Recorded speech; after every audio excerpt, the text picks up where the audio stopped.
medicina interna. Entonces, vamos a seleccionar 12 casos o 10 casos para discutirlos en los siguientes minutos. Ok, bueno, a ver, ¿pueden ver bien la pantalla? ¿Se ve bien? Súper, perfecto. Entonces vamos a ir analizando cada uno de estos casos clínicos y les voy a ir mostrando las votaciones para que ustedes me digan si están de acuerdo o no. Entonces, vean, este es el caso de una mujer de 67 años, tiene un año de evolución con ganancia de 9 kilos de peso. Ha notado aumento de fatiga y a la exploración tiene leve plétora y redondez facial, así como adiposidad central. Noten la tensión arterial de 150/95, cardíaca en 78, respira 16 y tiene un índice de masa corporal en 32. Creatinina en 1,1, potasio en 3,5, sodio en 138.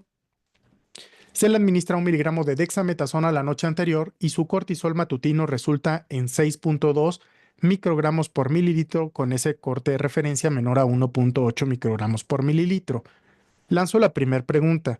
¿Cuál es el mejor paso a seguir? Para ustedes es claro el cuadro clínico. Entiendo que ustedes saben qué tienen, no digan nada todavía. ¿Qué le harían a esta paciente? Le harían una prueba con 8 miligramos de dexametasona. Le harían una prueba de muestreo de seno petroso inferior. Le repetirían la prueba de 1 miligramo de dexa y medirían la ACTH. O le harían de entrada un protocolo suprarrenal de una tomografía abdominal con protocolo para glándulas suprarrenales. ¿Ok? Entonces, esta es la primera pregunta.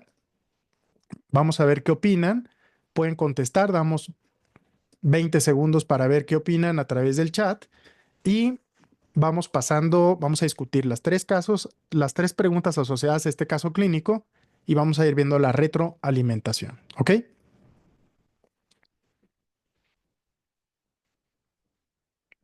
Perfecto. 5 segundos. Ok. Finalizamos la votación y pasamos a la siguiente pregunta. ¿Qué estudio nos ayudaría a identificar la causa de estas alteraciones? Otra vez nos vuelven a preguntar si hacemos una muestra venosa de senos venosos, la tomografía suprarrenal, la resonancia magnética hipoficiaria o una prueba de supresión con dexametasona a dosis altas. Esta es la segunda pregunta de este caso clínico seriado. Veamos qué opinan y ahorita voy a ir contestando lo que sea la pregunta más frecuente, la respuesta más frecuente.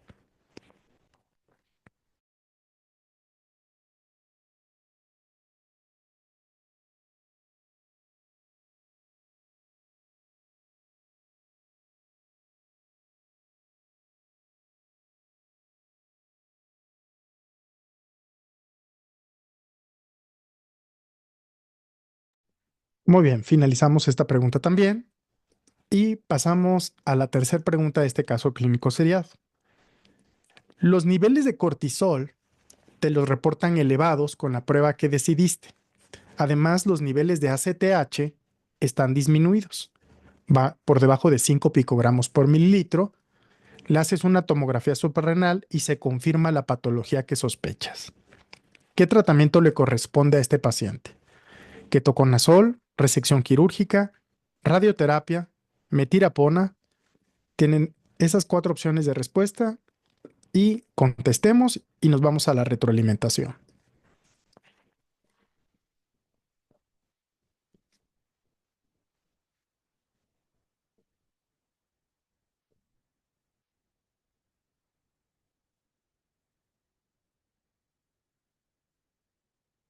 10 segundos.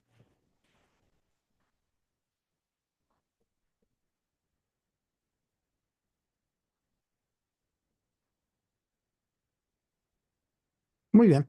Finalizamos la votación y ahorita vamos a analizar este caso clínico. Entonces, la primera opción de respuesta que contestó la mayoría del grupo en esta pregunta número 1 fue la siguiente. 50% dijo que era la opción C. ¿Ok? Veamos. Al final, la respuesta correcta efectivamente es la opción C. Y noten cómo este paciente tiene un síndrome de Cushing y siempre el primer paso es que ustedes confirmen hipercortisolismo. Recuerden que la palabra hipercortisolismo es documentar el exceso de cortisol sérico, ¿ok? Y aquí tenemos múltiples pruebas de escrutinio. Tenemos la del cortisol salival a las 11 de la noche. Tenemos determinación de cortisol en AM después de la administración de dexametasona. Y la determinación de cortisol en orina de 24 horas. Cualquiera de estas tres pruebas es una prueba de escrutinio. Se requieren dos pruebas alteradas para su confirmación, es decir, para la confirmación del hipercortisolismo. Aquí no estamos determinando si es una enfermedad de Cushing, si es un síndrome de una enfermedad de Cushing, si es una condición paraneoplásica con secreción ectópica de ACTH. Lo que estamos confirmando es el hipercortisolismo. Tenemos tres pruebas y hacemos el diagnóstico con dos de ellas. Una vez que confirmas el hipercortisolismo, el siguiente paso es determinar si el paciente tiene un estado dependiente de ACTH o independiente de ACTH, por lo cual determinar los niveles de ACTH van a ser lo que nos van a dicotomizar las causas. Si ustedes ven el caso clínico de este paciente, analicen cuáles son las características más importantes. Siempre decimos, ¿quién es el paciente? La paciente es una mujer de 67 años de edad, ¿ok? No nos reportan ningún tipo de comorbilidad, diabetes, hipertensión, pero vamos analizando el caso clínico. Una vez que nos damos cuenta que es una mujer de 67 años, nos damos cuenta que tiene un cuadro crónico, un año de evolución. Y el problema es, uno, que ha ganado 9 kilos de peso, la paciente está hipertensa, tiene obesidad y tiene datos muy clásicos sugestivos de síndrome de Cushing. Tiene la plétora, la redondez facial, la adiposidad central, te pudieron haber citado las estrías violáceas y aquí tenemos un dato muy importante. Lo primero es que le hicieron una prueba de escrutinio donde administran 1 miligramo de dexametasona la noche anterior y te das cuenta que el paciente tiene hipercortisolismo. Esa es la primera prueba, pero necesitamos 2 de 3 pruebas de escrutinio. Entonces, por eso, lo primero que teníamos que hacer era repetir la prueba con 1 miligramo de dexametasona y medir la ACTH. La prueba de 8 miligramos de dexa es para fines cuando tú sabes que el paciente tiene o está sospechando una enfermedad de Cushing, pero aquí todavía estamos confirmando el hipercortisolismo, ¿ok? Entonces la respuesta correcta era repetir la prueba, tener 2 de 3 pruebas anormales y después determinar la ACTH para saber si el paciente tiene un hipercortisolismo dependiente o no de ACTH. Ahora, la siguiente pregunta fue la siguiente. Déjeme borrar esto. Y pasamos. ¿Qué estudio nos ayudaría a identificar la causa de las alteraciones? Veamos cómo contestó el grupo. En esta segunda pregunta, se las comparto rápidamente y la mayoría contestó en un 44% que era la opción D, la prueba de supresión con dexametasona a dosis altas. Veamos. Déjenme compartir nada más para que vean cómo contestaron.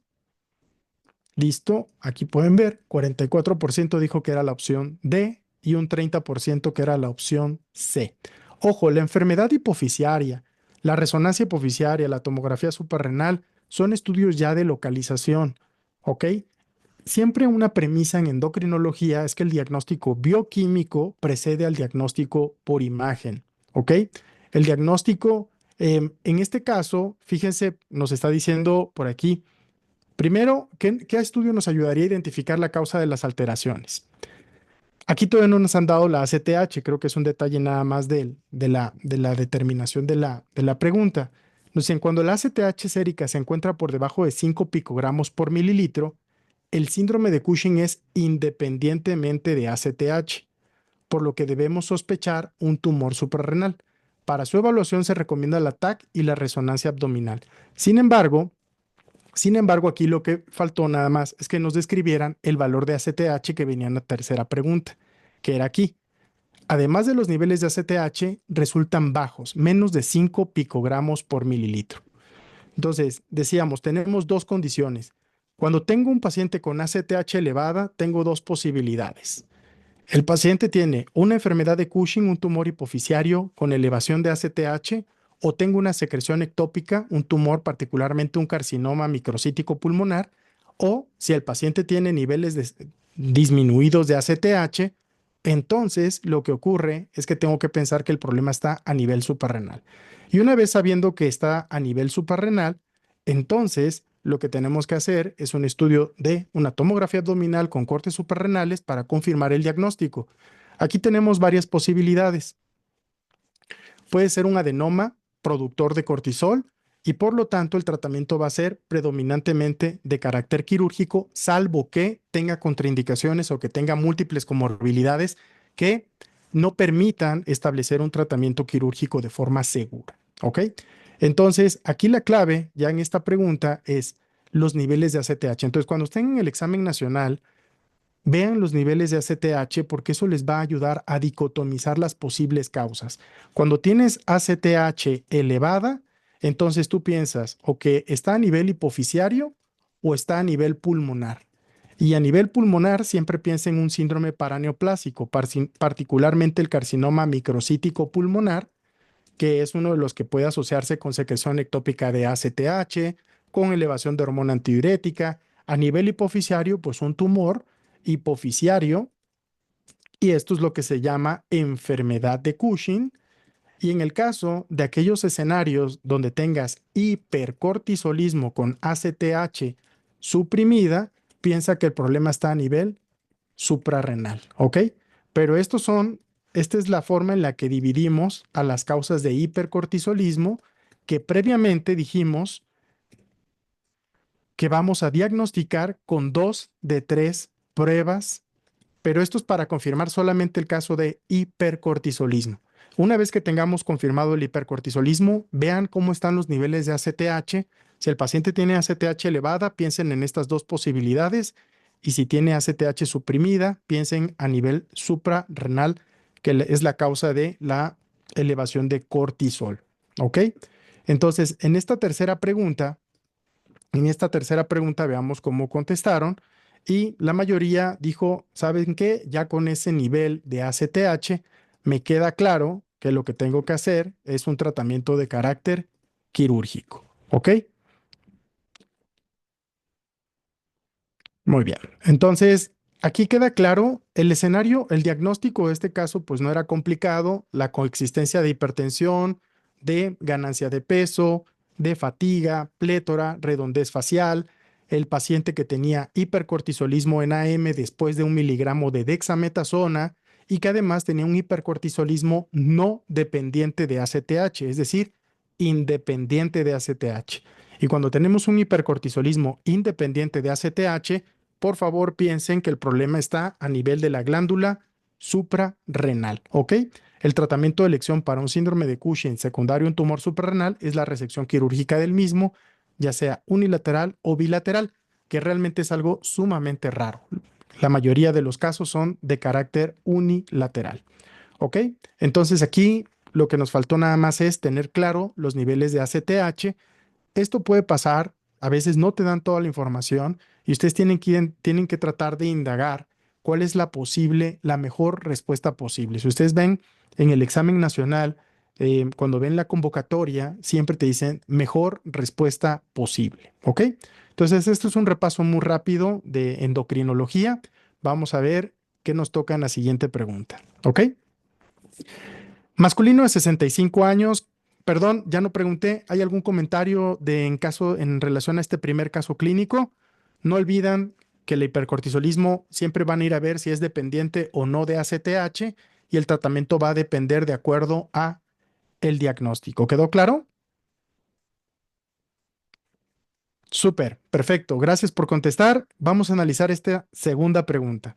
Y lo voy a ir analizando como habitualmente lo hacemos para ir ayudándoles un poquito. Entonces, siempre recuerden, ¿quién es el paciente? Primero, es un paciente de 65 años que tiene hipertensión arterial y diabetes. Hasta aquí, sé que es un paciente hipertenso diabético que está en tratamiento con enalapril y metformina. Eso es el primer contexto, es el contexto de mi paciente. Y después analizo que tiene 2 semanas de evolución, es un cuadro subagudo, donde resulta que tiene cefalea intensa, tiene mareos y visión borrosa. Entonces, paciente diabético hipertenso con 2 semanas de evolución con cefalea, mareo y visión borrosa. Ahora analizamos que tiene obesidad, además de ser hipertenso diabético, también tiene obesidad, tiene una TA de 160-100 y tiene datos que sugieren retinopatía hipertensiva crónica, además de hipertrofia ventricular izquierda en un electrocardiograma. Entonces la pregunta es, ¿cuál es el tratamiento farmacológico inicial recomendado para pacientes con hipertensión y diabetes tipo 2? Lanzo la pregunta y ustedes me ayudan a contestar para dar la retroalimentación enseguida. Pregunta número 4, pueden contestar.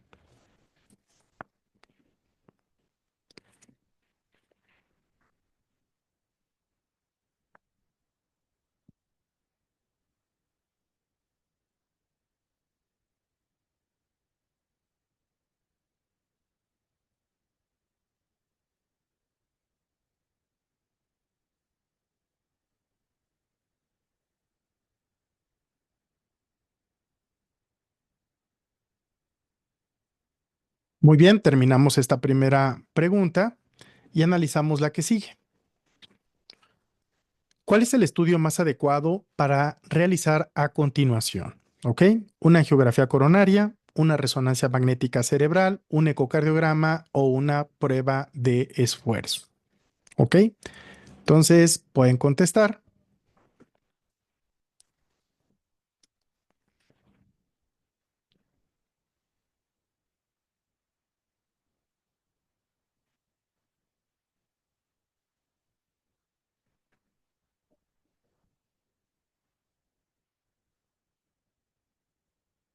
5 segundos.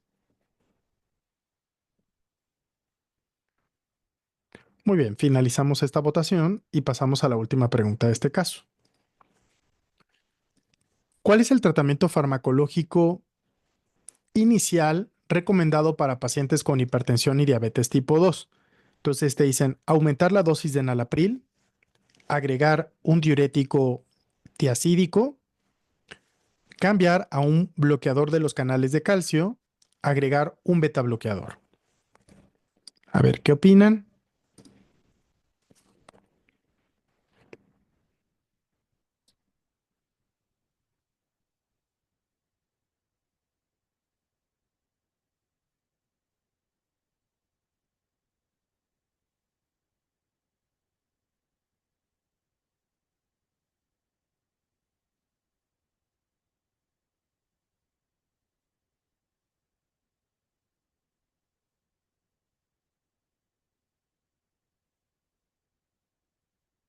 Ok, finalizamos esta votación y pasamos a la retroalimentación.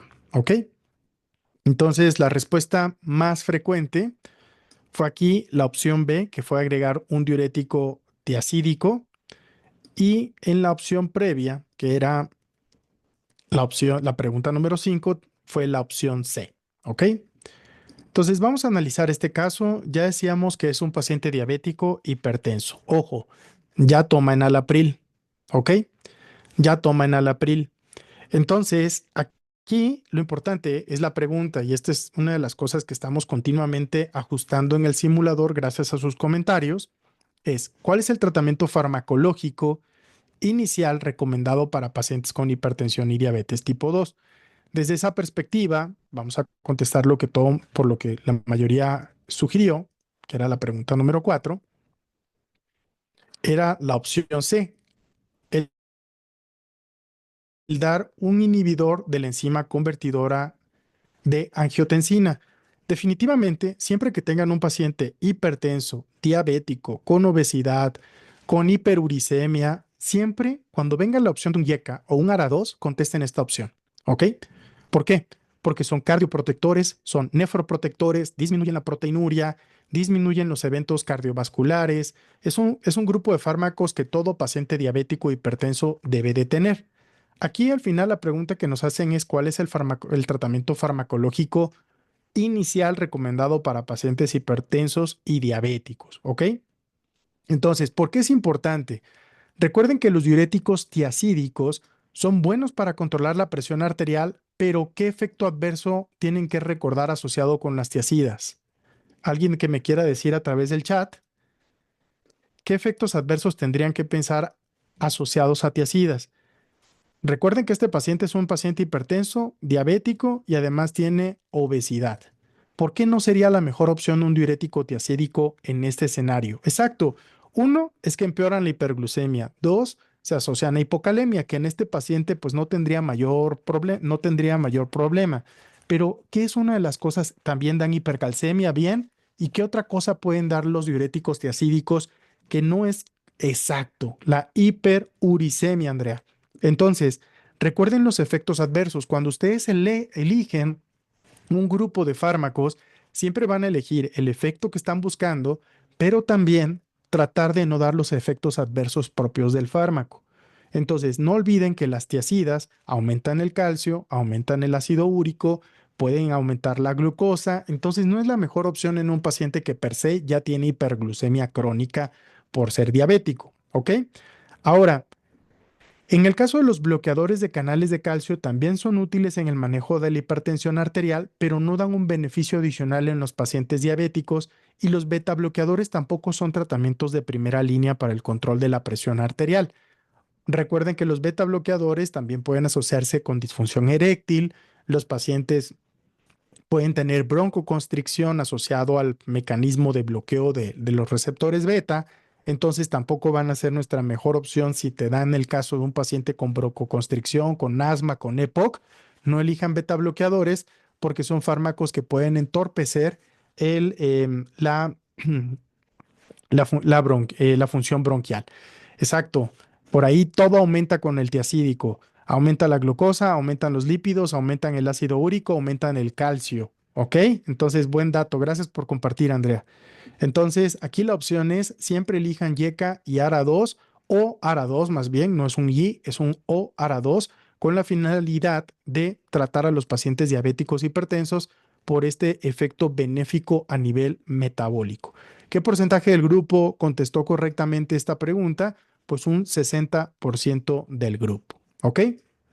Ahora veamos la siguiente. ¿Cuál es el estudio más adecuado a realizar a continuación? Entonces, veamos qué opinaron. Como grupo, dijeron que lo que le harían a este paciente es hacerle un ecocardiograma. 52% del grupo pidió hacerle un ecocardiograma. Veamos. Y es lo correcto. Ahora, si aquí analizamos, ¿para qué nos va a servir una angiografía coronaria? Esto nos va a servir si mi sospecha es, por ejemplo, cardiopatía isquémica. La prueba de esfuerzo también me va a servir si lo que pienso es cardiopatía isquémica. La resonancia magnética cerebral probablemente me ayudaría para ver enfermedad lacunar, es decir, EBC de pequeño vaso en el contexto de hipertensión crónica, pero aquí lo que me va a ayudar es para ver eventos vasculares cerebrales. Y lo que quiero ver con el ecocardiograma son datos que confirmen la hipertrofia ventricular izquierda. Quiero ver alteraciones estructurales a nivel del corazón. El electrocardiograma tiene datos de hipertrofia ventricular izquierda. Ustedes van a recordar que la sensibilidad del electrocardiograma, el electro tiene una sensibilidad de un 60% para el diagnóstico de hipertrofia ventricular izquierda, mientras que el ecocardiograma tiene una sensibilidad que es mayor al 95%. ¿Ok? Entonces el estándar para confirmar el diagnóstico de hipertrofia ventricular izquierda como un dato de daño órgano blanco, un daño crónico de órgano blanco, definitivamente es el ecocardiograma. ¿Ok? Entonces, la prueba de esfuerzo, como bien lo mencionábamos, es útil para evaluar isquemia miocárdica, pero no para la evaluación de hipertrofia ventricular izquierda. Mismo caso para la angiografía coronaria, para evaluar enfermedad coronaria.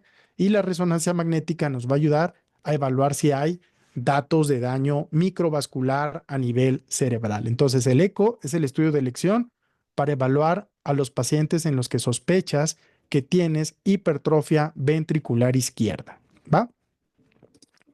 Y por último, ojo, nos dicen, ¿qué harías? Y aquí nada más lo que nos faltaría es adecuar cuál es el tratamiento farmacológico recomendado para este paciente.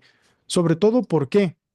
Porque estamos viendo que es un paciente que tiene 160-100 a pesar de tomar enalapril y tiene cuadros de que no está bien controlado.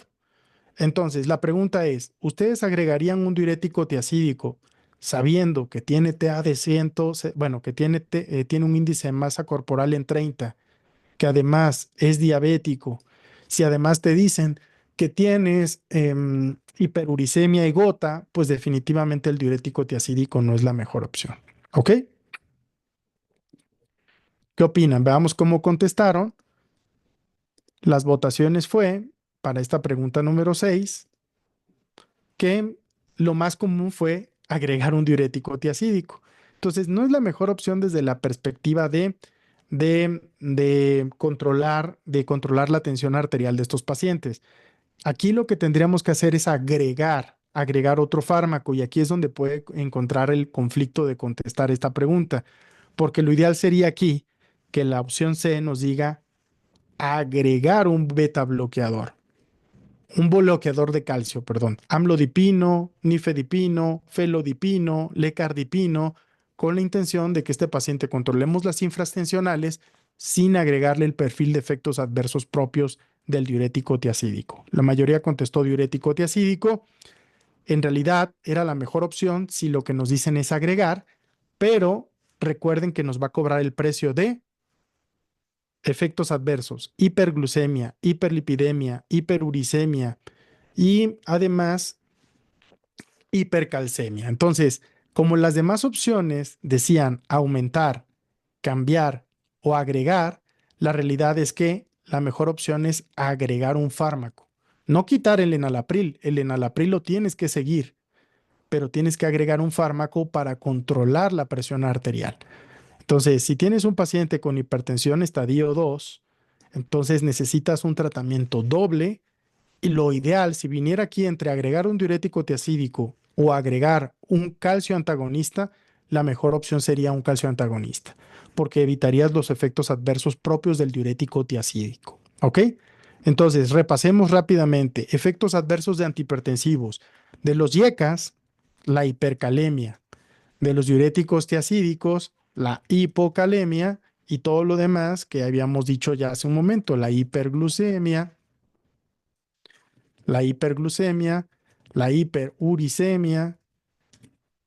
hipercolesterolemia, efectos adversos de los calcioantagonistas, el edema, este es particularmente muy importante que no lo olviden, y los efectos adversos de los beta bloqueadores pueden ser la bradicardia y la broncoconstricción. Esto es cada vez menos común, sobre todo con los tipos de beta bloqueadores selectivos. Y la taquicardia, ustedes la van a ver también en los calcioantagonistas, pero los calcioantagonistas de tipo, ¿alguien sabe qué tipo de calcioantagonistas da taquicardia en lugar de bradicardia? ¿Quién me comparte aquí en el chat? Porque hay dos subtipos de calcioantagonistas, los dihidropiridínicos y los no dihidropiridínicos. ¿Recuerdan cuáles son?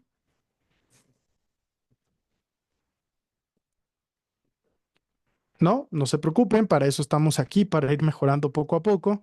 Recuerden que los calcioantagonistas, el verapamil y el dieltasem, son no dihidropiridínicos y estos dan bradicardia, mientras que los calcioantagonistas dihidropiridínicos como amlodipino, nifedipino, felodipino, un efecto adverso además del edema de extremidades inferiores es la taquicardia, ¿ok? Entonces recuerden esos efectos adversos, estos aplican para el nifedipino, que es de los más comunes, el nifedipino, el nife, ¿ok? ¿Quedó claro?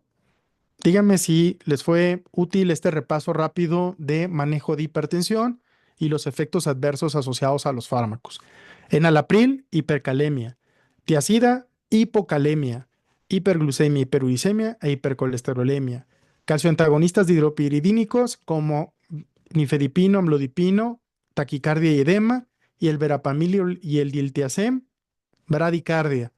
Los beta bloqueadores, bradicardia y broncoconstricción. ¿Ok? Entonces, esto es importante para que no lo olviden. ¿Vamos bien o les parece que vamos muy rápido? A ver, escríbanme aquí en el chat. Recuerden que esto es un proceso o es un intercambio dinámico. No quiero nada más yo estar hablando. Lo que quiero es que ustedes me digan, Doc, va muy lento, ¿puede repetir esto? Por favor, dígame qué pasaría si hacemos esto. Y recuerden, hay ciertos detalles que vamos puliendo en el simulador, pero va de la mano con sus retroalimentaciones y con lo que vamos dialogando en las sesiones de masterclass y con las sesiones que vamos a empezar a hacer cada lunes, que no quiero dejar de hacerlo en este horario. ¿Ok? Súper. Vamos a ver otro caso clínico. Ok, a ver, nos toca uno de neuro. Se trata de un paciente de 28 años de edad sin antecedentes médicos relevantes. Entonces, esto es importante porque tengo un paciente muy joven que no me dicen que tenga alguna enfermedad estructural o que tenga una enfermedad crónica. Acude a consulta después de haber presentado 2 episodios de pérdida de conciencia y movimientos tónico-clónico generalizados en los últimos 3 meses.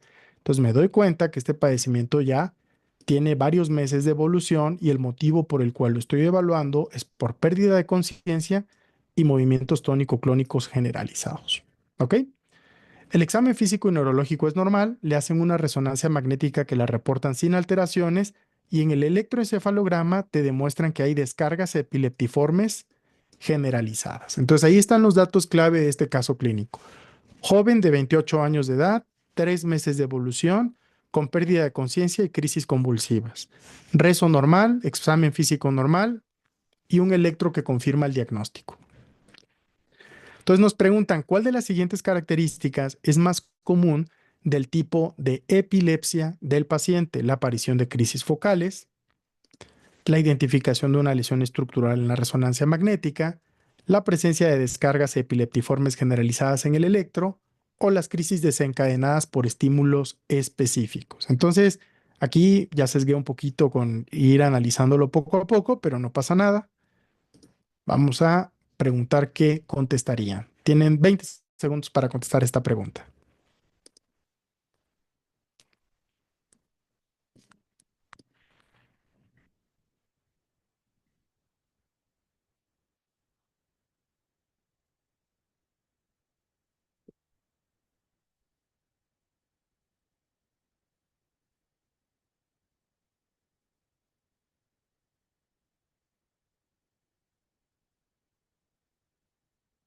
Muy bien.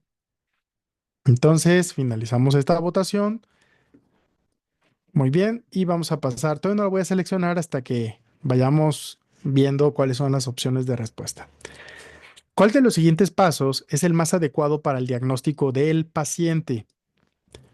La tomografía computarizada cerebral, punción lumbar, estudio de potenciales evocados o el monitoreo prolongado con video electroencefalografía. Pueden contestar.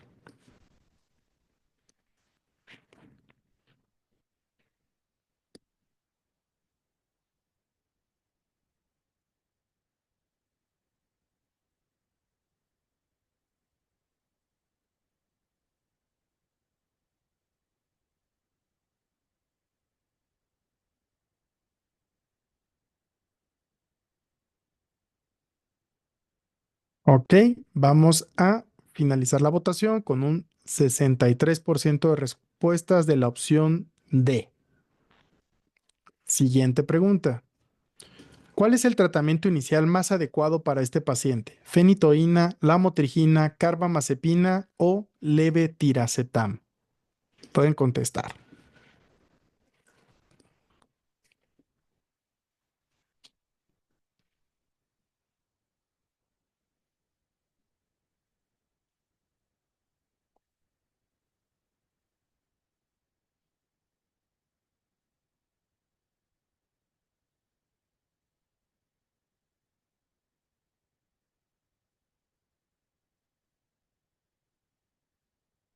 Muy bien, finalizamos votación, 70% de participación. Muy bien, entonces veamos, vamos a ir contestando de acuerdo a lo que opinaron. La opción más común fue la opción C y finalmente igual. Recuerden que la epilepsia generalizada idiopática se caracteriza por presencia de descargas epileptiformes en el electroencefalograma sin lesiones estructurales en la resonancia magnética. Por eso es idiopática. El paciente tiene actividad eléctrica normal en el electroencefalograma, pero no hay una causa estructural, un infarto, neurocisticercosis, alguna causa que explique el por qué este paciente está convulsionando. Por eso se denomina epilepsia generalizada idiopática. ¿Por qué las demás son incorrectas? Recuerden que las apariciones de crisis focales Ahí está. Son más comunes, evidentemente, con una manifestación focalizada, como su nombre lo dice. Este paciente tenía pérdida de la conciencia y este es un dato sumamente importante para decir, oye, pues esto no es una crisis focal. ¿Ok? Tampoco es una crisis desencadenada, como en el caso de los niños. Recuerden que los niños, particularmente menores de 5 años, pueden tener episodios de crisis convulsivas asociadas a fiebre, pero eso es común en niños menores a 5 años, ¿ok? Menores a 5 años. Y si identificaras una lesión estructural en la resonancia magnética, pues no sería una epilepsia idiopática, ¿ok? Sería una epilepsia con una causa estructural bien establecida. ¿Ok? Entonces, la respuesta correcta fue la presencia de actividad eléctrica anormal en el electroencefalograma. Recuerden la definición de epilepsia idiopática es paciente con resonancia magnética cerebral normal, pero con un electroencefalograma anormal. ¿Ok? ¿Cuál es el siguiente paso más adecuado en el diagnóstico de este paciente? En la pregunta número 8, que ustedes hicieron favor de contestar, 59% dijo que era el monitoreo prolongado con la videoelectroencefalografía. ¿Ok? Entonces, aquí finalmente ya nos dan una resonancia magnética cerebral. No olviden que siempre que tengan un paciente con crisis convulsivas es importante tener una neuroimagen. Entonces, aquí en este escenario nos citan que ya tienes una resonancia magnética cerebral, por lo cual la mayoría contestó que se iría ya por el monitoreo prolongado con el videoelectroencefalograma. ¿Ok? Entonces, ya teníamos un estudio de imagen, la resonancia magnética cerebral, la tomografía no nos iba a apoyar más, ya tenemos un buen estudio llamado resonancia magnética. Recuerden, ¿cuándo van a hacer una punción lumbar en el contexto de un paciente con crisis convulsivas?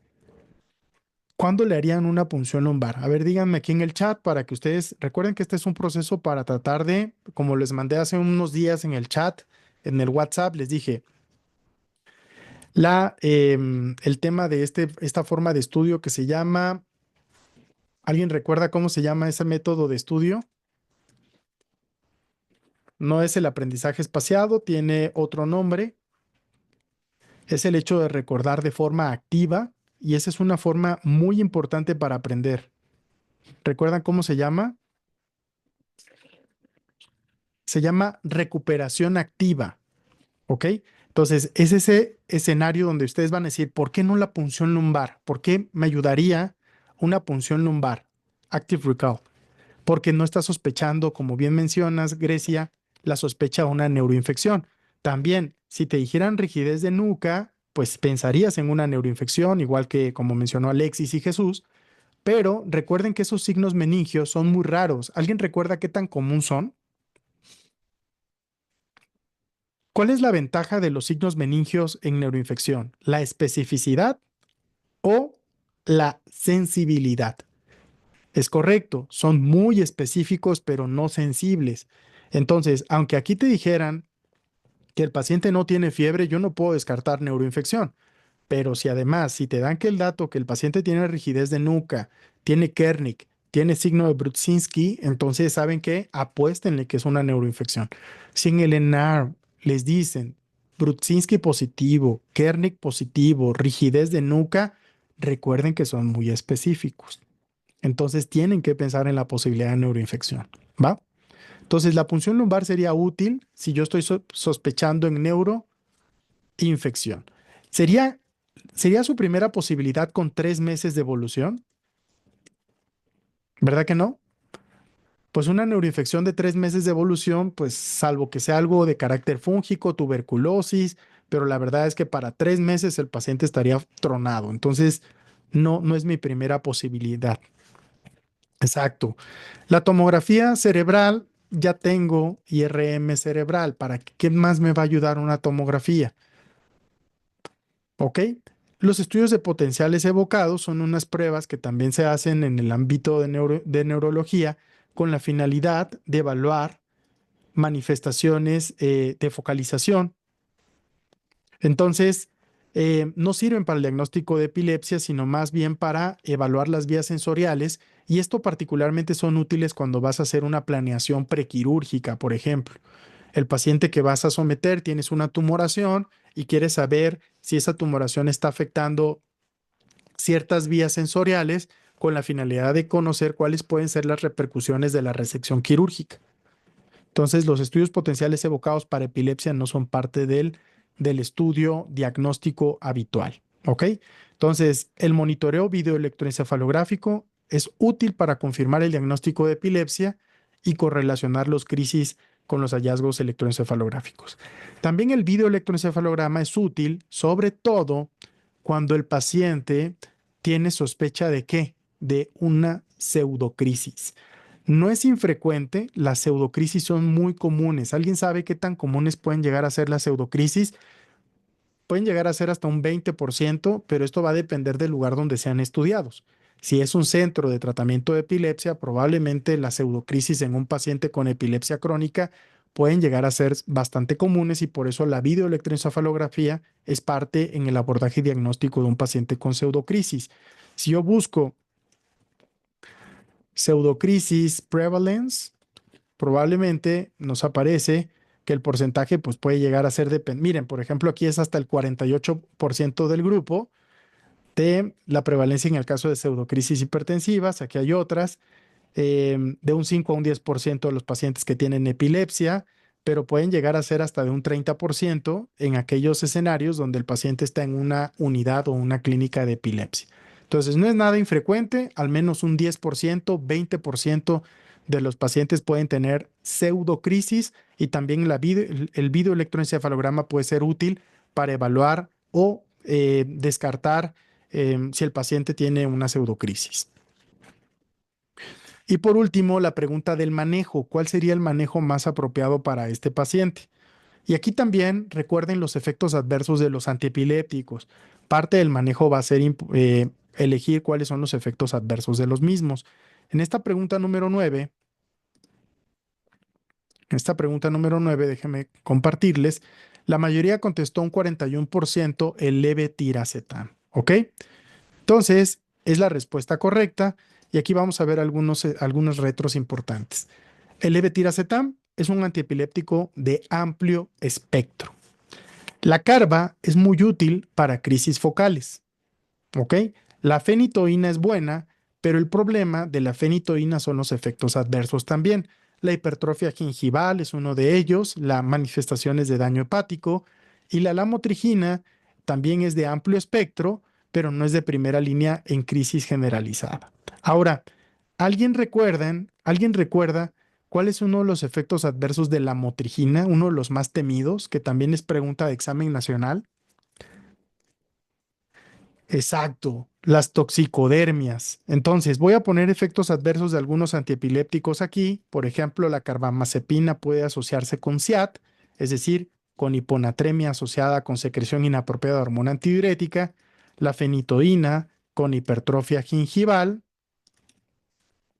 y la lamotrigina con síndrome de Steven-Johnson. ¿Ok? Entonces, también, si por ahí en alguna pregunta te dicen, el paciente tiene antecedente de una toxicodermia no caracterizada, no elijan la motrigina, ¿ok? No elijan la motrigina porque es un fármaco asociado con toxicodermias graves. Entonces, carbamazepina, recuerden para crisis focales, la carbamazepina se asocia con hiponatremia. ¿Qué tipo de causa de hiponatremia? Secreción inapropiada de hormona antidiurética. La fenitoína se asocia con hipertrofia gingival. Este es uno de los motivos por los cuales la fenitoína no va a ser una muy buena opción en mujeres jóvenes. Digo, en cualquier paciente puede dar hipertrofia gingival, pero el aspecto cosmético es algo que se asocia frecuentemente con la interrupción del tratamiento. Entonces, generalmente no utilizamos fenitoína en pacientes jóvenes y mucho menos en mujeres por la hipertrofia gingival con la que se asocia.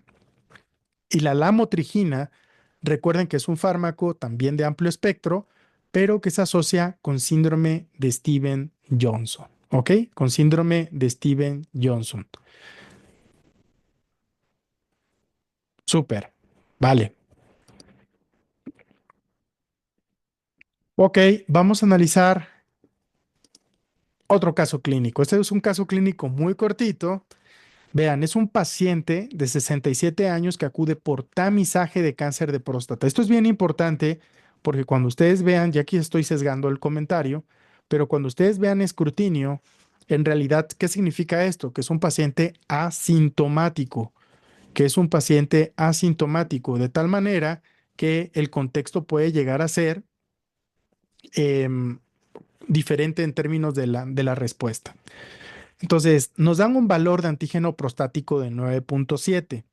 Recuerden el valor normal, bueno, no voy a decir ahorita para que ustedes mejor contesten. 9.7, repiten la prueba a los 6 meses y tiene 9.9.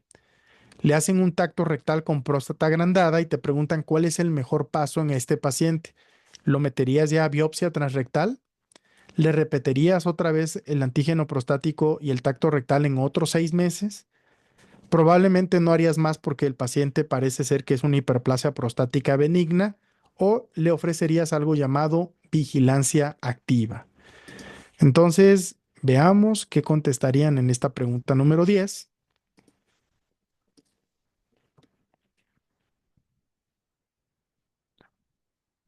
Vamos a dar 20 segundos.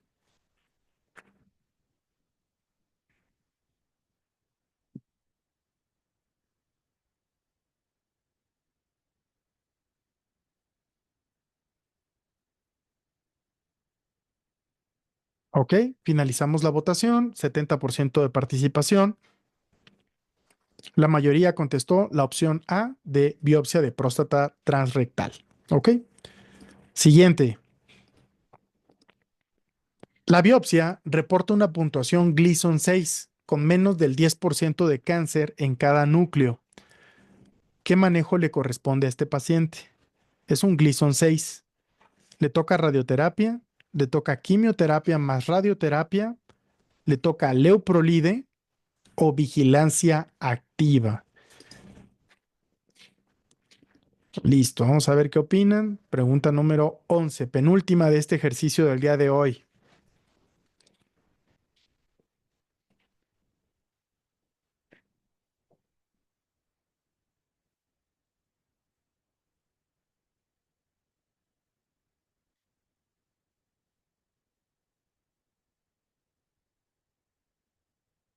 10 segundos.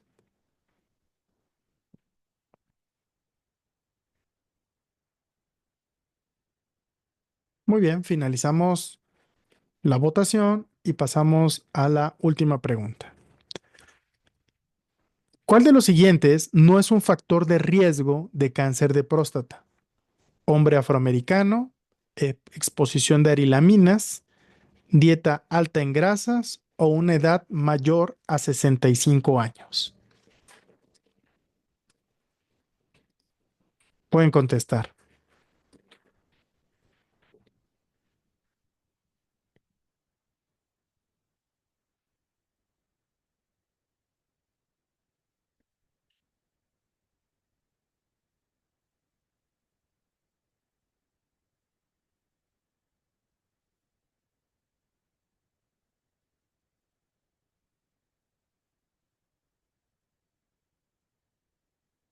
Ok, veamos cómo. Ah, creo que no sé.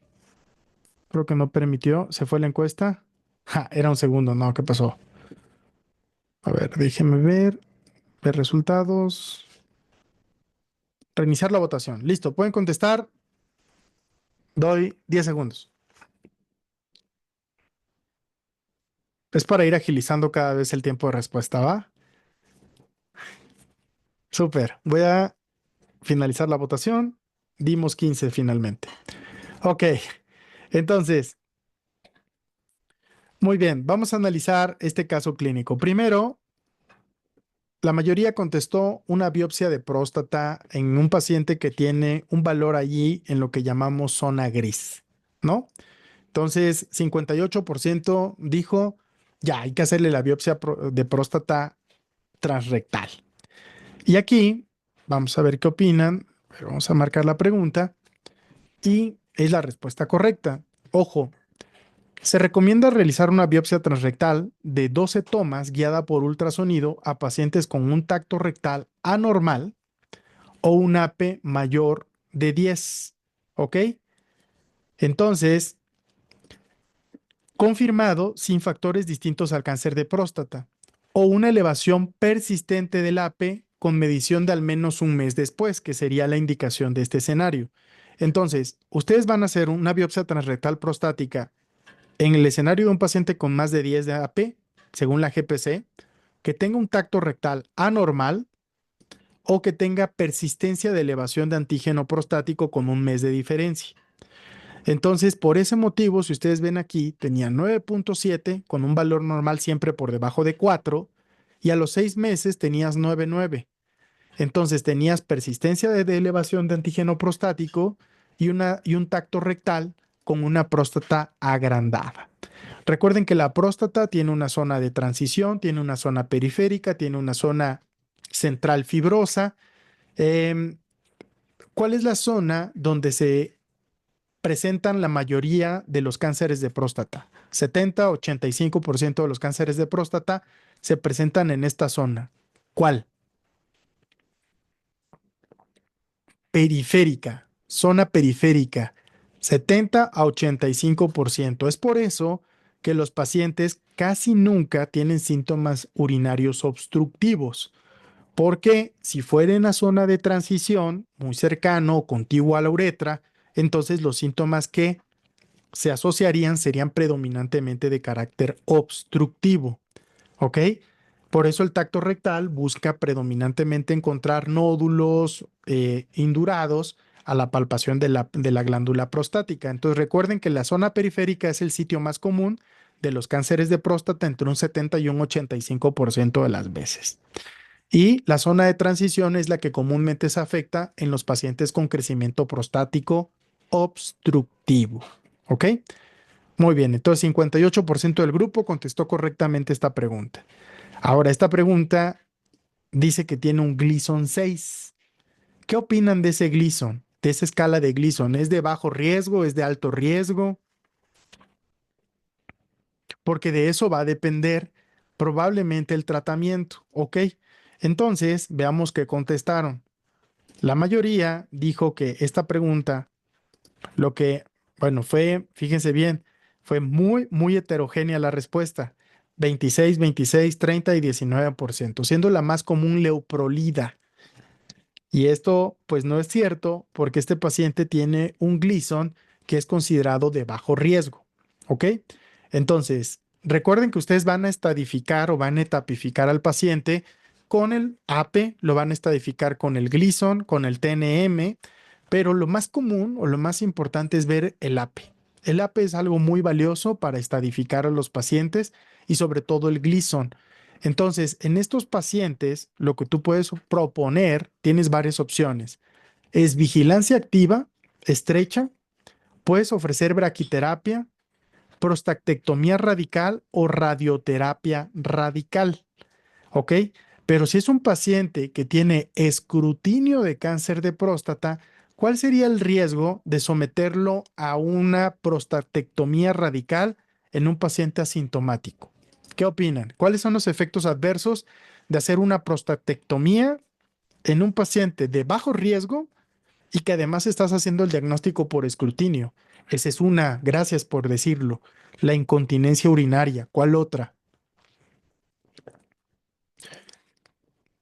Disfunción eréctil, ¿ok?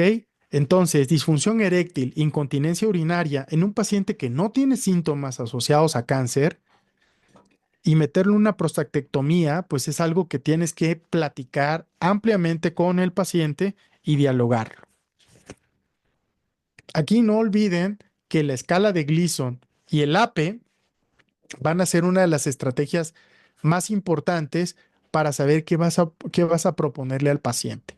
Generalmente, estos fármacos, leuprolida, quimioterapia, radioterapia, ustedes lo van a utilizar en cáncer de próstata que son moderadamente avanzados, que son avanzados o que tienen enfermedad metastásica, ¿ok?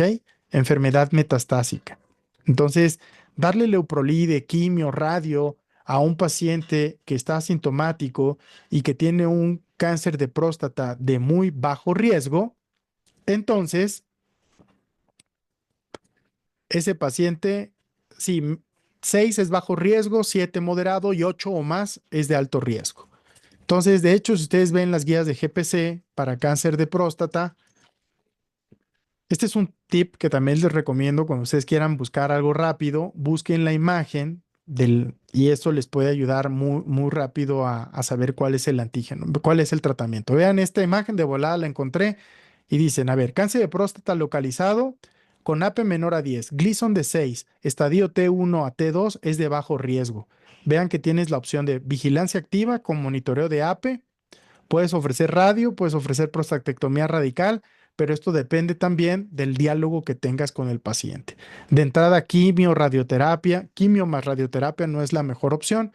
Siempre tienes, digo, aquí busqué algo muy rápido, pero básicamente es un tip cuando ustedes quieran buscar el escenario del manejo, pues busquen rápidamente así las imágenes y eso puede ser algo que les ayude a contestar rápidamente su pregunta. ¿Ok? Ok. Y creo que, por último, ¿cuál no es un factor de riesgo para cáncer de próstata? Esta fue la última pregunta que analizamos. Déjenme compartírselas. Y efectivamente, 38% del grupo dio con la respuesta. La exposición de arilaminas. Recuerden que la exposición de arilaminas se asocia con cáncer vesical. De los factores de riesgo para cáncer de próstata está la edad, los antecedentes familiares, recuerden la mutación de BRCA2 como la más común, BRCA1, la etnia afroamericana y hay otros factores de riesgo como el incremento en la dieta con alto índice calórico, bebidas alcohólicas, obesidad, sedentarismo, inflamación crónica, son de los menos fuertes, pero lo más común es BRCA2, edad mayor a 60 años, antecedentes familiares y raza africoamericana. ¿Quedó claro?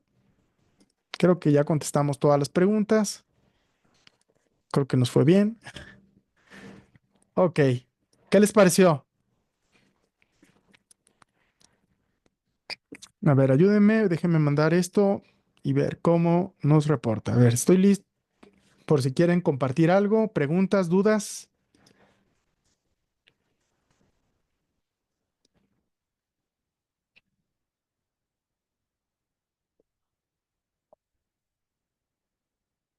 Muy bien, tardamos 57 minutos y pues nos salieron mal dos preguntas, 83%. ¿Qué tal? Bueno, esto yo como nunca contesto, pues nunca tengo estas gráficas tan padres, pero quiero saber qué tan, qué les pareció el ejercicio del día de hoy.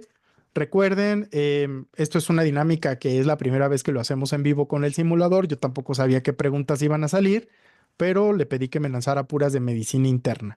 Entonces, quería saber qué les pareció, si les gustó, creen que valga la pena que sigamos haciendo este ejercicio los lunes, 12, 15 preguntas. Súper. Si a ustedes les parece bien y no solamente estoy conectado yo, pues con todo gusto nos podemos agregar a nuestro calendario de estudio los días lunes entre 6 y 8, siempre empezando a las 6. Y si ustedes realmente, pero practiquen ustedes, recuerden que el simulador es para ustedes y el ejercicio es usted, háganlo así todos los días, contesten por lo menos 10, 15 preguntas de forma diaria. Si pueden contestar 20, pónganse una meta. Aparten su calendario, esta es una de las ideas que también siempre estamos insistiéndoles. Tengan un calendario, tengan una agenda. Google Calendar es bueno, bonito y barato. Aparten sus horarios de estudio. Los únicos que conocen sus horarios de estudio son ustedes. Pero si ustedes no bloquean su agenda para un horario específico para simular preguntas, en un horario específico para ver videoclases, en un horario específico para sus masterclass con los profesores que van a discutir las sesiones en vivo, la realidad es que no van a hacer el tiempo, ¿ok? Ustedes y yo tenemos las mismas 24 horas del día. La diferencia es cómo las utilizamos. Entonces, por favor, traten de tener la mejor organización posible. Por ahí es muy importante, la agenda es algo sumamente fácil de tener. Yo utilizo la agenda de Google Calendar. Métanse a YouTube, busquen cómo usar una agenda de forma profesional y esto les puede ayudar mucho a estructurar, pongan los colores de su vida personal, de su momento, de su salud física y mental, la meditación, ejercicio, hora de estudio, pero si no bloquean su agenda y no la respetan, entonces va a ser mucho más difícil que ustedes puedan ir avanzando. Entonces, conforme vayamos contestando, vamos a ir teniendo las puntuaciones de las diferentes especialidades y sobre todo, cómo nos va en el apartado de conocimiento médico y comprensión, en el de razonamiento clínico y toma de decisiones. Y esto es lo más común. ¿Por qué? Porque es más fácil memorizar cosas de concepto, de conocimiento médico, que integrar la información en el razonamiento y sobre todo en la toma de decisiones. Entonces, definitivamente yo aquí no tengo muchas estadísticas porque este usuario pues no lo utilizo, pero ahora conforme vayamos contestando juntos, pues seguramente van a ir dando métricas todavía mucho más interesantes y definitivamente de pediatría yo no tengo nada, pero si quisiera ver más adelante de las otras materias, pues podríamos ir viendo cuáles son nuestras áreas de mayor fortaleza. ¿Ok? Entonces, hoy vimos temas de síndrome de Cushing, de hipertensión arterial, de epilepsia y de cáncer de próstata. Entonces, si a ustedes les pareció útil la dinámica, vayan apartando su calendario, vayan apartando ese horario de 6 de la tarde los lunes y vamos a estar invitando, sobre todo a través de las redes o a través de la base de datos, para que vayan conociendo el simulador y vayan practicando. Pero ustedes tienen acceso al simulador, por favor aprovechenlo. Tenemos ya hoy, fíjense, poco más de 1680 preguntas. De hecho, tenemos unas mucho más complejas que estamos subiendo ahorita del área de más que nada para evaluación de posgrado de medicina interna, pero aquí yo no las tengo activadas porque pues, si no me iban a salir ahorita 135 preguntas de nivel residente de medicina interna. Pero tenemos 360 preguntas. Aquí les pregunto aquí en el chat. ¿Cuántas más o menos han contestado? Cuando ven este resumen del estudio, ¿cómo van? ¿Cuántas han contestado? Yo aquí, por ejemplo, no he contestado, apenas he contestado 100 de poco más de 1600. A ver, pongan un número para ir animándose entre todos para ver cómo van contestando. Y el otro elemento también es que si ustedes quieren aprovechar el aprendizaje espaciado, que ahorita les voy a mandar una imagen de un libro que acabo de terminar sobre técnicas de estudio, vayan entrando a esta parte, denle aquí donde dice aprendizaje espaciado. Y entonces esto les va a ir acomodando las que ya les salió mal previamente, las que ya les acomodó como nivel principiante, intermedio, avanzado y dominado. Por ejemplo, aquí hago el ejercicio. Aquí me van a lanzar 4 preguntas que ya me programó. Evidentemente, yo las voy a contestar así rápido y vamos a contestarlas si están de acuerdo. Mira, ya por ejemplo, Andrea lleva 70, Miguel lleva 350, Aixa lleva 123. Váyanle dando. Cada semana vamos subiendo en promedio 50 preguntas más. Abdiel lleva 160 y estamos todo el tiempo checando los comentarios que nos hacen para ir retroalimentando. Andrea, felicidades, 368, súper. Y recuerden también, ¿ya tienen la aplicación todos en la aplicación móvil?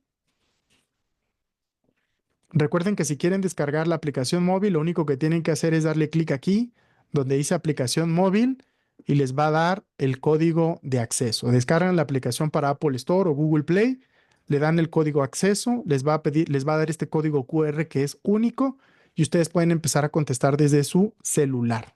¿Ok? ¿Cómo ven? ¿Contestamos esta pregunta o ya se quieren ir? De las del aprendizaje espaciado. Vamos, órale. A ver, vean este paciente, tiene 64 años de edad. 64 años de edad y tiene varias comorbilidades. Es diabético, de 10 años de evolución y no es el mejor paciente.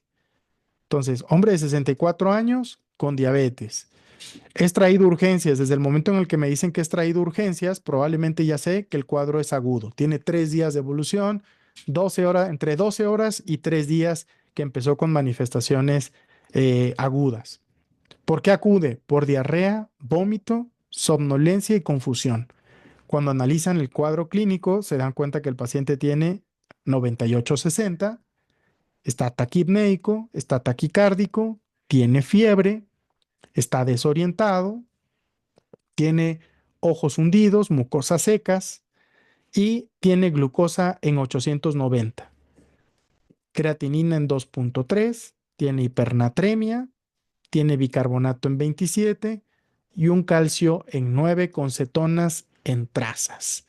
Entonces, la pregunta del millón es, ¿los criterios de resolución de esta enfermedad cuáles son? Son el pH mayor a 7.3, la recuperación del estado de alerta, la disminución de la osmolaridad sérica por debajo de 310 o una glucosa sérica por debajo de 250. Ya nos está preguntando de los criterios de resolución. Entonces, ustedes tienen que analizar qué problema tiene este paciente. A ver, lanzo la votación. Voy a poner como si fuera la pregunta número 13. A ver qué opinan. Listo, pueden contestar.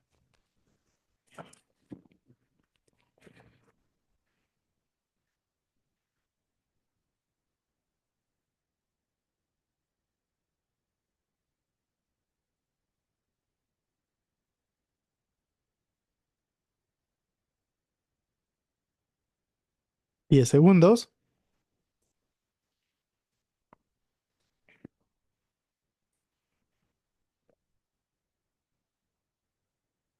Ok, vamos a finalizar la votación.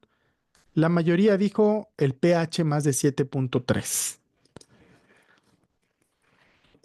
Contesto más de 7.3 y dicen, a ver, el pH no se ve alterado en el estado hiperosmolar, por lo que no tiene sentido que sea un criterio de resolución, por lo que eso sería nuestra respuesta correcta.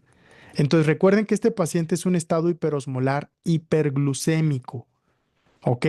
Entonces, si ustedes ven este paciente, en realidad nunca hizo acidemia. Tenía bicarbonato en 27. Tenía una hiperglucemia grave típica del estado hiperosmolar hiperglucémico con valores comúnmente mayores a 600 miligramos por decilitro. Y además tenía muchas manifestaciones neurológicas, somnolencia, desorientación. Entonces, en ese escenario, la recuperación del estado de alerta sí es un criterio de resolución, la disminución de la hiperosmolaridad, la disminución de la glucosa por debajo de 250, pero el pH más de 7.30 no era porque la pregunta era de excepto. Si bien es cierto es que en el examen nacional cada vez hay menos preguntas de esta característica, pero el problema es que tenemos que aprender a leer bien. Y si nos dicen cuáles son los criterios de resolución de esta enfermedad, excepto hagan el ejercicio de leer correctamente para que no caigan en este tipo de trampas. Muy bien, veamos la siguiente pregunta. Esta es una mujer de 66 años que llega a urgencias con un estado mental alterado en las últimas 24 horas y diarrea de 3 días de evolución. Tiene antecedente de 6 embarazos, el último complicado con choque hemorrágico, por lo cual recibió múltiples transfusiones. A la exploración física está somnolienta, está inatenta, tiene mal manejo de secreciones orofaringias, desorientada en tiempo y espacio, mucosas y piel secas, tiene ascitis, equimosis en ambos antebrazos y asterixis. Te preguntan, ¿cuál de los siguientes es el tratamiento de elección para la paciente? Metronidazol 500 miligramos cada 8, aumentarle la ingesta de proteínas en la dieta, lactulosa en enema evacuante o lactulosa bioral cada 6 horas. ¿Ok? Entonces déjenme lanzar, a ver, preguntas. Listo, pueden contestar. ¿Qué le harían a esta mujer de 66 años que llega con deterioro del estado neurológico, diarrea y tiene antecedente de 6 embarazos? El último con choque hemorrágico, recibió múltiples transfusiones. Entonces ustedes tienen que pensar por ahí qué relación tendría esto.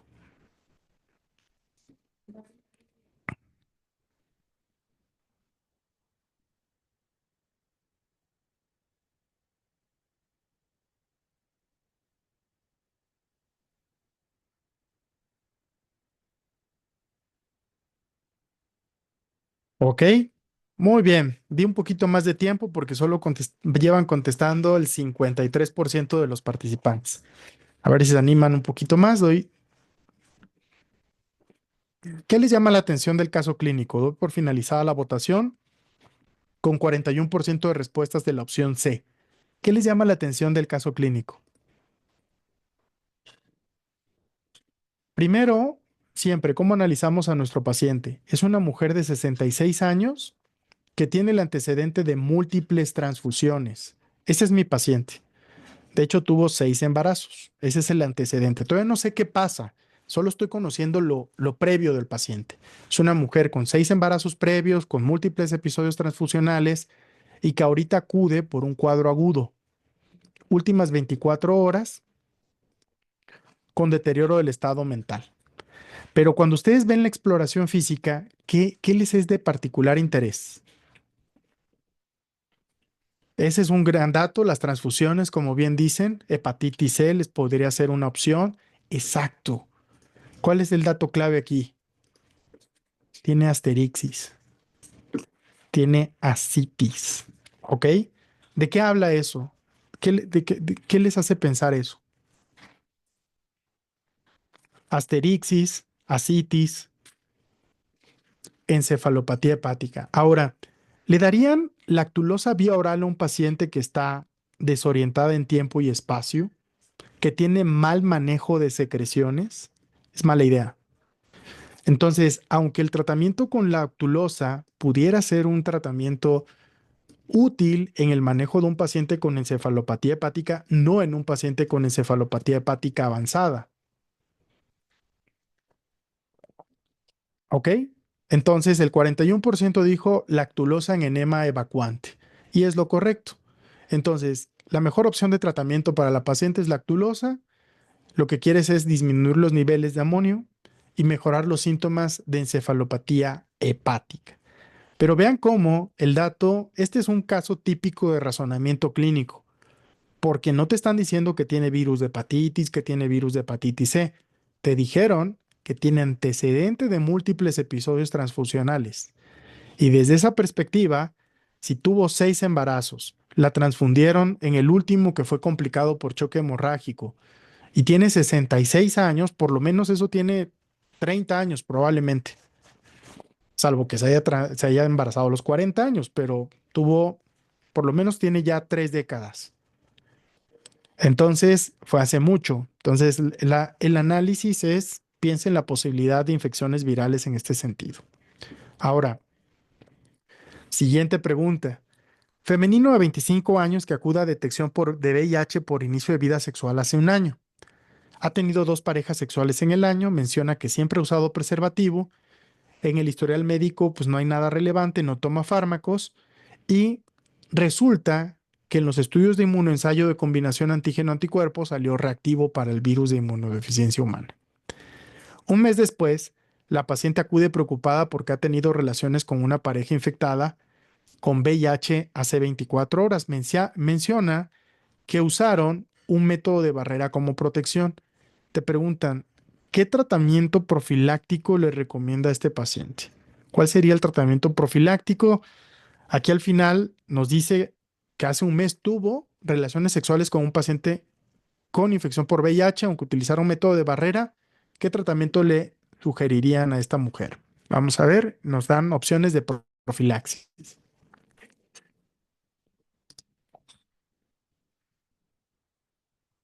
Listo, pueden contestar.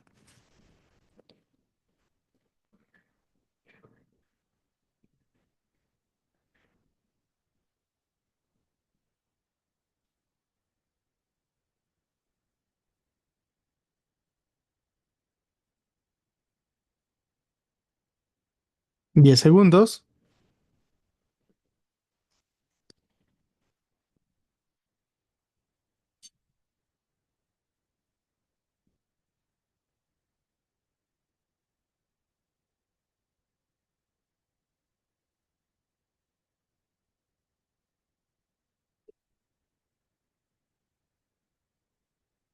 Ok, entonces vamos a analizar. Finalizar votación.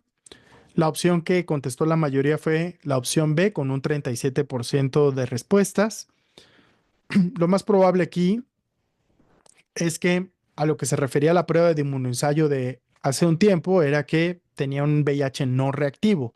Por eso la pregunta va enfocada a profilaxis. Pero bueno, eso son de esos detalles que ahorita vamos a modificar. La mayoría fue iniciar tenofovir, emtricitabina y dolutegravir diario por 28 días. La respuesta correcta fue lo que la mayoría del grupo contestó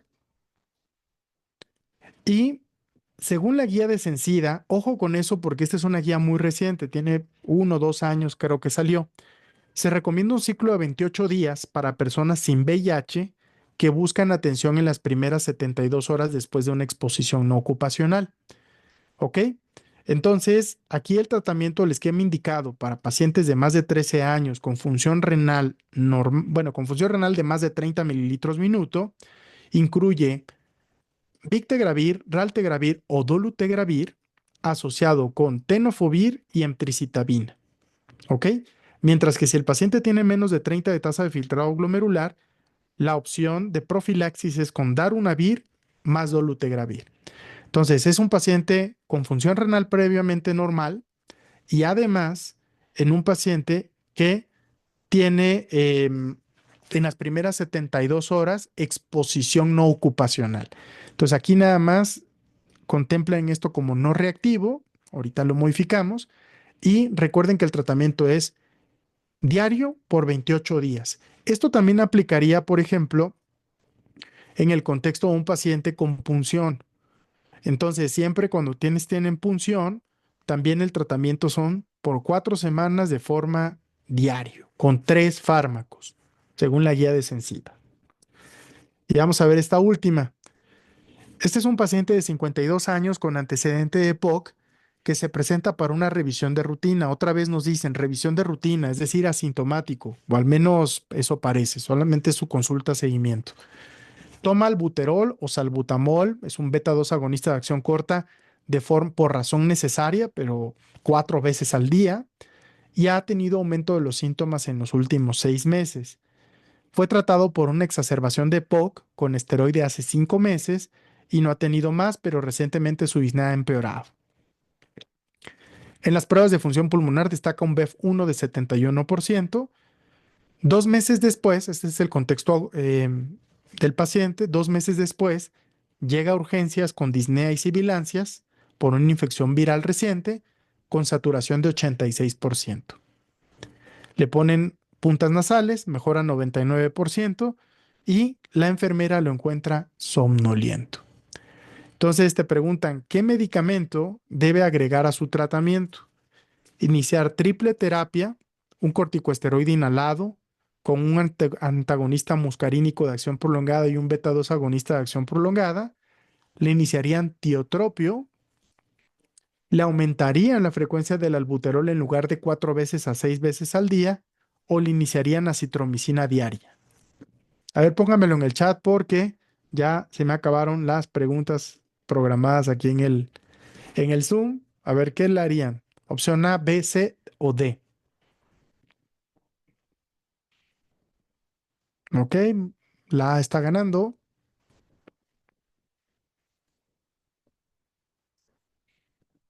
Ok, vamos a contestar la opción A.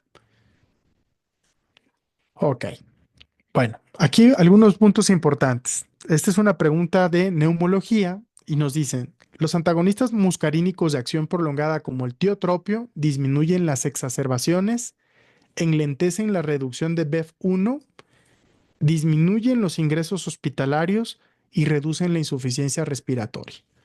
¿Ok? Son uno de los tratamientos utilizados para el manejo de exacerbación de EPOC. En este caso, si ustedes ven este paciente, el iniciar terapia triple es un tratamiento más para carácter crónico, pero recuerden que este paciente tiene EPOC y dentro de lo que tenemos que dar sí o sí como base es un fármaco muscarínico de acción prolongada como el tiotropio. ¿Ok? Entonces, déjeme ver, seguir enviando intentos. Esta parte, cuando ustedes contestan esta parte de aprendizaje espaciado, se van a ir acomodando en el algoritmo. Entonces, traten de ocuparlos para que ustedes vayan cada vez teniendo estadísticas un poco más confiables. Aquí se fue moviendo estas 4 preguntas hacia el rango intermedio o principiante, dependiendo si me salieron bien. La que me salió mal probablemente se queda en principiante y las otras 3 se van al rango de intermedio. ¿Ok? Entonces, bueno, creo que estoy contento por esta nueva dinámica que hicimos. Quería yo saber si para ustedes era enriquecedora y que fuera útil, sobre todo para darle continuidad a estar practicando con el simulador con el que contamos en Enarmind. Y No sé si tienen alguna sugerencia, comentario, estaremos gustosos de leerles. A ver, déjenme ver si hay alguna de retroalimentación para saber si les pareció útil esta sesión. Creo que luego sí hay algunas de... A ver, listo, aquí hay una votación. A ver qué les parece para que también me ayuden contestando qué les pareció esta dinámica del día de hoy, si los casos les parecieron muy complejos, adecuados, muy fáciles,